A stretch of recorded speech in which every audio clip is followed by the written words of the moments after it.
Hi, welcome to Creating Your First Nursing Care Plan, Understanding the Nursing Process and Planning for Patient Needs. Learner objectives today are: following this presentation, the learner should be able to answer the following questions. What is a nursing care plan? Why is it necessary to nursing practice? How is a nursing care plan created and by whom? And how is the nursing care plan evaluated and how often? The nursing care plan is a documented record of the nursing process, which is not to be confused with the process of care planning. Care planning itself makes up much of the nursing process and includes the practical application of skilled and proven interventions to resolve concerns identified in the nursing assessment. But why develop a nursing care plan? You already know that the registered nurse guides the members of the nursing team through numerous individual tasks every day. But how does that registered nurse communicate consistently with the team and with other RN colleagues regarding which tasks to use for each patient? The RN does this by developing a written plan that communicates patient goals, team interventions, and evaluation methods designed to support the needs of the patient, whether an individual or a group. Why a written plan? And who uses the written plan? Imagine each individual on the team trying to guess what they thought might be best for a patient. One could suggest tribal remedies, another may encourage activity, another may encourage bed rest, but how would you know which choice is best for the patient?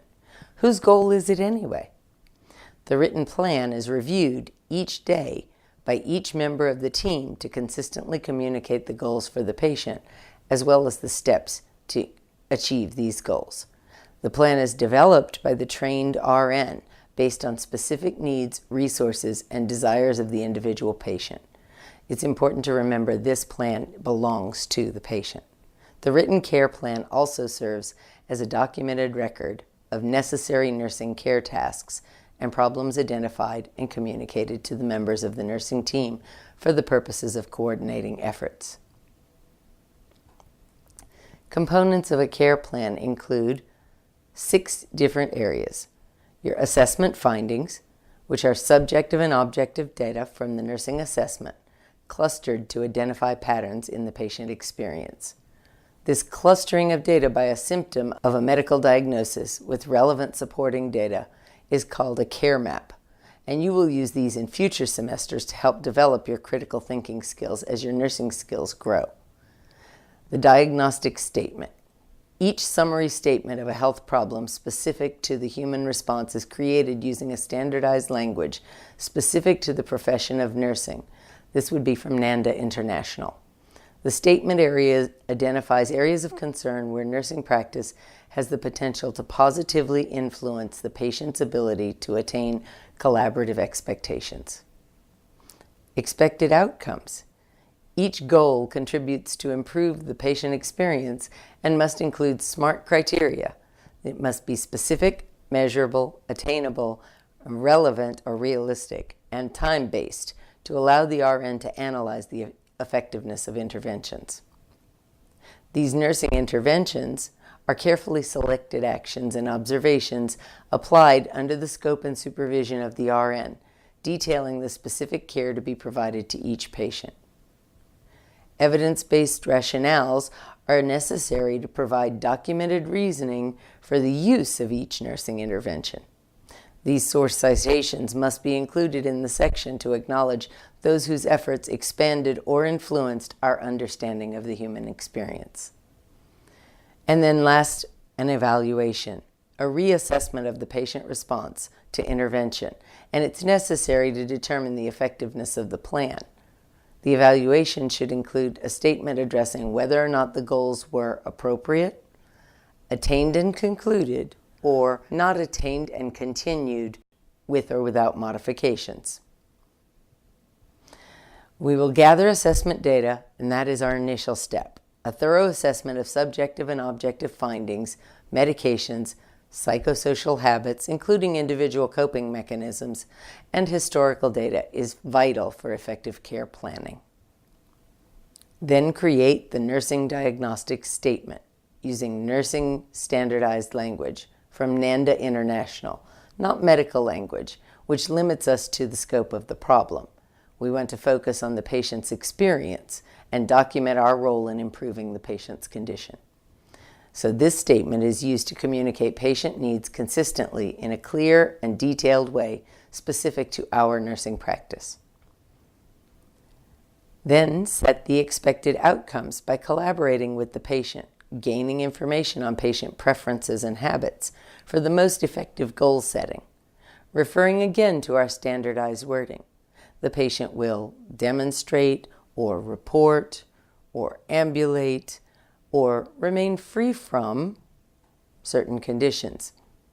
Remember to focus on the positive and skip the negatives when it comes to the wording. They'll remain free from injury related to falls through the discharge date with an anticipated date versus patient will not fall today. Our examples for nursing diagnostic statement include the PES format: problem, evidence, and symptom.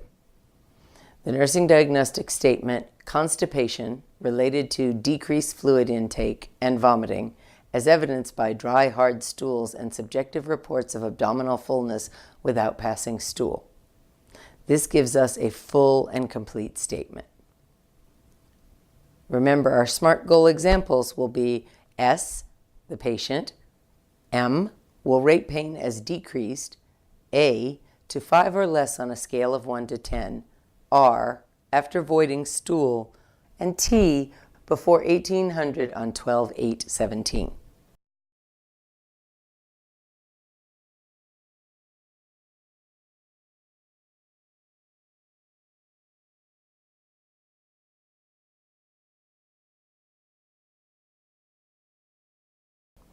The use of nursing interventions and supporting rationales are important. We want to make sure we pair each intervention with an evidence-based rationale that tells why that intervention should assist you in meeting the expected outcome. Be sure to cite your sources in APA format. Evaluating the goal, we complete by first evaluating just the goal itself. Was this goal specific to the needs and capabilities of this patient? And then, was the goal appropriate for this patient? Was the format for SMART goal used appropriately? Then evaluate the plan effectiveness. Was the goal attained? Create an evaluation statement using standardized wording to facilitate clear and consistent communication. For example, goal has not been met at this time, however, the goal is appropriate and should be continued. Or, goal has been met.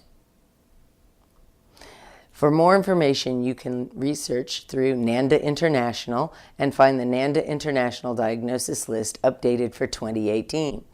The current list is printed in the book Nursing Diagnosis Handbook, an Evidence-Based Guide to Planning Care by Betty J. Ackley, MSN, EDS, RN, et al. The link is on your screen. Thank you. I hope you have a great day planning your care.